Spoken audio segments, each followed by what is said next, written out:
This is an Alco S3 switcher. It's a locomotive that the Southern Pacific had a bunch of. There was also the S1. The S1 differs from the S3 in the truck frames on the trucks. The S1 has the Alco blunt trucks, and the S3, such as this one here, has a AAR Type A switcher truck. This is an Alco S6. It's a 900 horsepower switcher. It's a little newer model than the S3 right over here. You see a difference in the car body a little bit, I guess.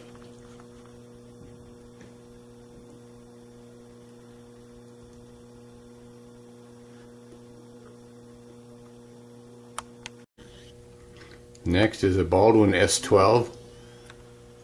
Baldwin had S10s and S12s. This is the S12. This version here that Southern Pacific had is the deluxe version. Has the signal lights on both ends, full side handrails, number boards, MU connections. Kind of do a sweep of the unit, catch it from the other end here too as well.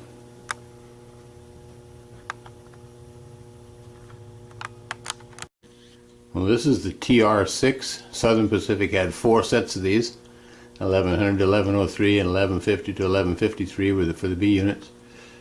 They were used as hump engines at Roseville. Initially they were purchased for the Northwestern Pacific to be used as light road engines. And of course they're long gone now, but anyway, these are some Athearn models that I doctored up, and we have a TR6 set. This is an SW1200. These were 1200 horsepower switchers.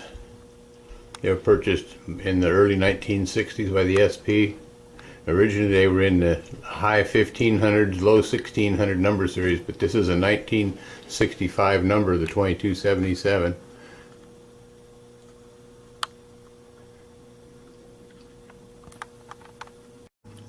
The successor to the SW1200 was the SW1500, which we have here. Here's the SW1200 right over here to the left. Totally different body style on them. The SW1500, as its number implies, is a 1500 horsepower switcher. Southern Pacific had 240 of these on the roster. They virtually replaced all the Alco, Baldwin, Fairbanks, Morse, and GE switchers. Another switcher was the General Electric 70-tonner. Southern Pacific was one of the larger owners of this model. They had 21 of these. They were used in branch line service and small light trackage areas,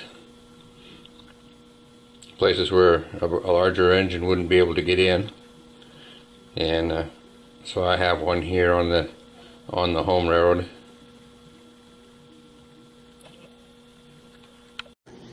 This is the Fairbanks Morse Trainmaster.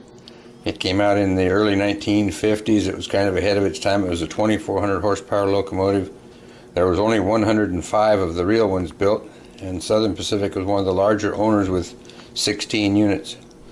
They were purchased for use in general freight service in Arizona and New Mexico, but the weather was too harsh for them over there, so they ended up being used in the commute pool down in the San Francisco Bay Area.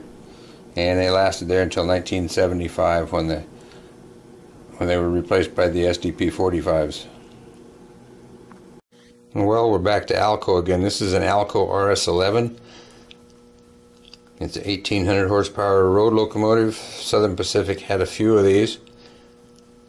I think there was like 38 or 40 of them, something like that. I'd have to look it up, but I think that's what it was. And they lasted until the late 1970s. Another Alco locomotive was the RS32.